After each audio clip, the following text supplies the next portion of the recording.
India live TV, सच सबसे आगे।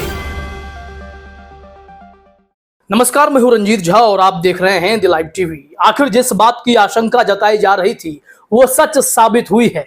Saudi अरब ने फिलिस्तीन से गद्दारी कर ही दी है। दरअसल फिलिस्तीन का साथ देने वाले यमन पर सऊदी अरब ने हमला कर दिया है। सऊदी अरब एक ऐसा देश जिसके यहां इतनी बड़ी बैठक हुई, 57 मुस्लिम देश एक साथ आकर बैठे, उनका जो दुश्मन है ईरान, उनके साथ भी बातचीत हुई। इन सब के बावजूद ईरान समर्थित यमन के हूतियों पर इन्होंने हमला कर दिया है। सऊदी अरब का यह असली रंग लोग आशंका ही जता रहे थे, लेकिन आज यह रंग दिख गया है। यह खबर हैरान कर देने वाली है। एक ट्वीट आप अपने स्क्रीन पर देखिए, उसके बाद हम आपको बताएंगे कि यह सऊदी अरब इस तरीके से हरकत कर क्यों रहा है। जोकरमैन इंटेल ने एक मैप शेयर किया है जहां पर हमला हुआ है। यहां खबर है breaking, Saudi Arabia's war against Iran backed Houthi terrorists in Yemen is heating up again as Saudi artillery pounds Houthi positions in जदा। यहां पर कहा जा रहा है कि सऊदी अरबिया ने एक बार फिर से ईरान समर्थित हूथियों के खिलाफ यमन में जंग का ऐलान कर दिया है, मामला बिगाड़ लिया है। और यहां स्थिति जो हुई है वो जदा में, जहां पर हूती जमा थे, उनके ठिकानों पर हमला कर दिया है। दरअसल यह भी जानकारी मिली कि जैसे यमन के हूतियों ने हमला शुरू किया इजराइल पर, और यमन का किया हुआ हमला अरब के एयर स्पेस से होकर गुजरता है और अरब वालों ने उनको एयर स्पेस देने से मना कर दिया, जिसके बाद वहां अरब ने हमला भी किया। इनके द्वारा दागे गए गाइडेड मिसाइलों को भी ध्वस्त कर दिया। तो ये है अरब का स्टैंड। ये फिलिस्तीन का साथ क्या देंगे, ये सिर्फ मीठा मीठा बोलने वालों में से एक है। युद्ध विराम की सिर्फ ऊपर ऊपर से बातें करते हैं, लेकिन इनका संबंध जो है हमेशा से इजराइल के प्रति झुकाव जैसा ही रहा है। और इन दोनों के बीच अमेरिका खड़ा होता है जो मध्यस्थता करता है। तभी तो राष्ट्रपति जो बाइडेन ने यह कहा था कि जैसे जैसे सऊदी अरब और फिर इजराइल के संबंध प्रगाढ़ हो रहे थे, इस वजह से हमास ने हमला किया। ये आपको ध्यान नहीं होगा, लेकिन हम आपको इस संबंध में हेडलाइन दिखाते हैं। देखिए जरा अपने स्क्रीन पर, टाइम्स ऑफ इंडिया की हेडलाइन क्या है। जो बाइडेन, हमास का हमला इजराइल सऊदी अरब संबंधों को रोकने के लिए था। इन लोगों ने एक मनगढ़ंत कहानी गढ़ ली कि संबंध रोकने के लिए था, जबकि हमास अपने फिलिस्तीन की आजादी के लिए लड़ रहा है और तमाम मुस्लिम देशों से कहा कि आप हमारे साथ आइए। इसको लेकर बैठक भी हुई। एक तरफ बैठक में बड़ी बड़ी बातें, दूसरी तरफ यमन के हूती अगर इजरायलियों को मुंहतोड़ जवाब दे रहे हैं तो उन्हें रोकने के लिए ये लोग भी हथियार का इस्तेमाल कर रहे हैं, जंग का ऐलान कर रहे हैं। यमन पर हमला कर दिया है सऊदी अरब ने। इसको लेकर अभी दुनिया भर में लोग हैरान हैं कि सऊदी अरब ने अपना रंग दिखा दिया है। यह शायद इन लोगों का हितैषी नहीं है, फिलिस्तीनियों का भला ये नहीं चाहता है।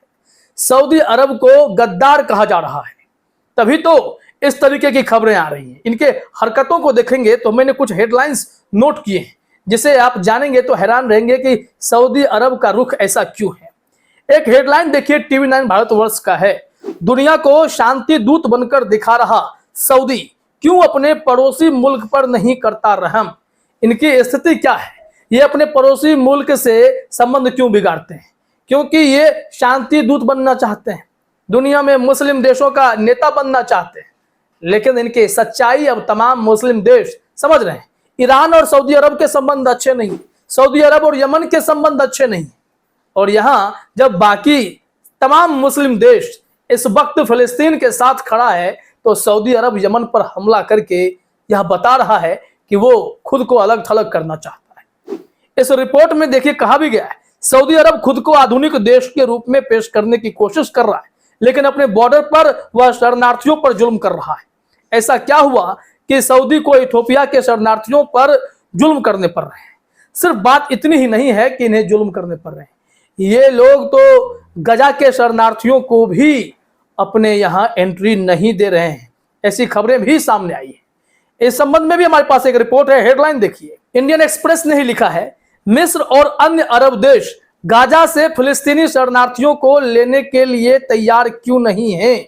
हालांकि मिस्र ने तो अब दरवाजे खोल दिए, वो शरणार्थी को लेना चाहता है, उसके इरादे बदल गए, लेकिन अरब देश अभी भी गजा में ऐसे शरणार्थियों को अपने यहाँ शरण नहीं देना चाहते हैं।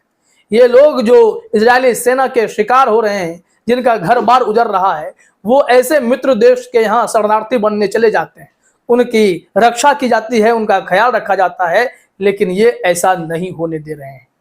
आश्चर्य होता है सऊदी अरब के ऐसे स्टैंड पर।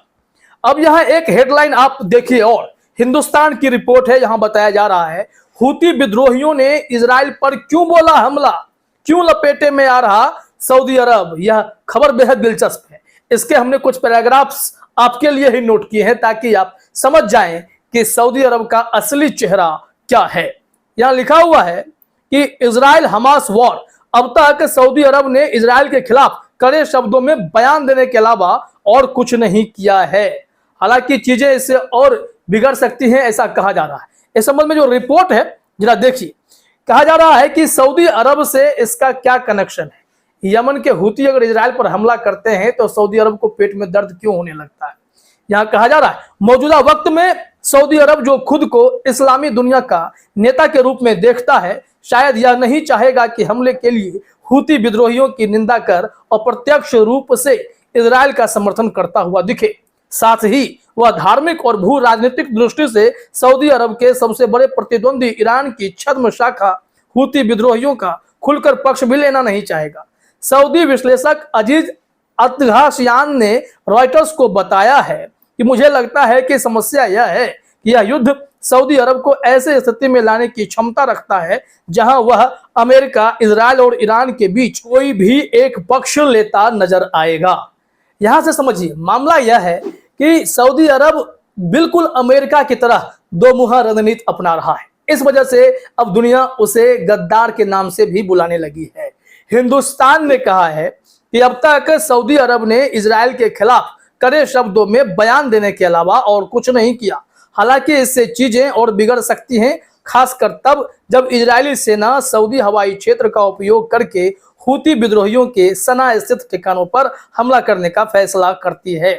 साफ है कि ऐसी सूरत में अगर सऊदी अरब संघर्ष में प्रवेश करता है तो निश्चित रूप से यह संघर्ष मध्य पूर्व को संपूर्ण युद्ध में धकेल सकता है। यही स्थिति हो गई है, क्योंकि यमन के पास विकल्प नहीं है। वो सऊदी का ही जो एयर स्पेस है उसका इस्तेमाल करता है।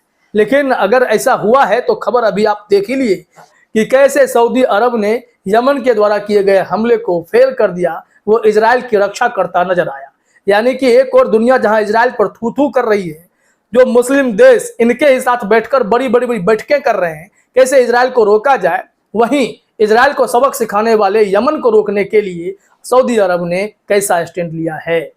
हर कोई हैरान है और सऊदी अरब का असली चेहरा इस वक्त दिख चुका है। फिलहाल इस वीडियो में इतना ही। आप सभी का हमसे जुड़ने के लिए बहुत बहुत धन्यवाद। द लाइव टीवी, सच सबसे आगे।